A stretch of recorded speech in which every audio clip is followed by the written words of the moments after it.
What's going on, guys? Colin here from High Caliber Growing.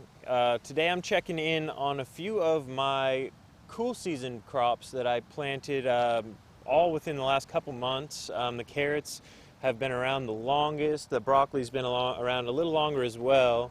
These beds I planted just early October even. They haven't been around but for a couple weeks. And today I'm going to be able to harvest some radishes. I'm going to harvest some more beet greens, a little bit of my red Russian kale up here, some of my arugula, some of this lettuce mix, and see what I have over here. I've got some basil that we'll look at as well.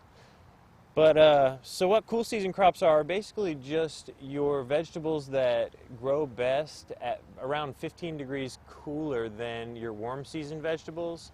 And this includes really a large number of vegetables: lettuces, spinach, carrots, chard, radishes, broccoli, kale, beets, cabbage. There's really a large number of them, beans, peas as well. So there's really a lot of things that you can plant real late in the season that a lot of times people think that, you know, their gardening season is done once the warm months are up, but a lot of these plants do a lot better in the cool weather.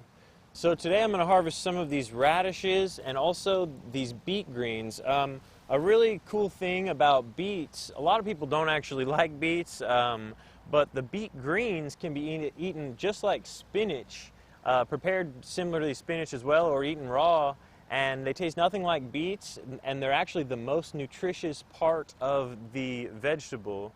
So that's a really great way to get the nutrition of beets in without having to eat beets if you don't like them. Radishes can be eaten just after you've sprouted them, and they are great in salads that way. They've kind of got a little bit of that peppery flavor, but not near as much as radishes if you don't like radishes either. Carrot greens can also be eaten. Some restaurants even serve them up in their salads. It's got a lot of the nutrition of carrots as well. I love this red Russian kale, especially when it's young. It's more tender and juicy when it's younger leaf. I really like that. So anyways, let's harvest these radishes. Now these are rose salad radishes, so they're a lot longer, kind of the shape of a carrot.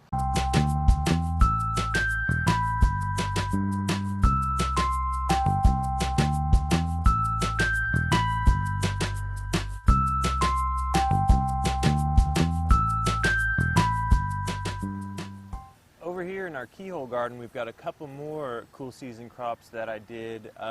I've got some cabbage, some cauliflower, some kale, another broccoli in the back, a bunch more cabbage.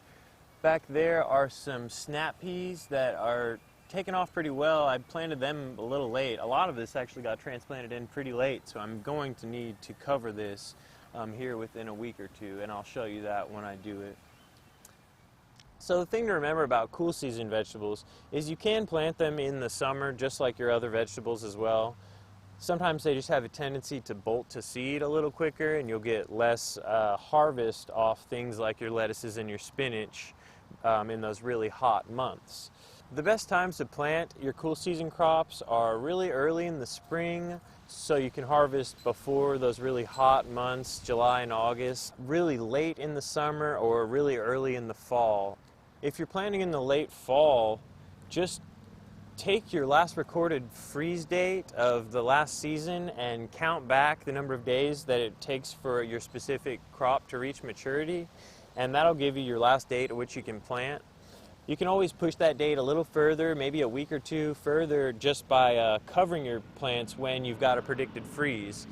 And that's actually something that I'm going to need to do for a few of these beds. I'm going to harvest some more of this lettuce, some more of these leafy greens up here, but it's looking like I might have a freeze to deal with this weekend. So I'll do another video about covering crops, easy way to do it to even extend your season even further.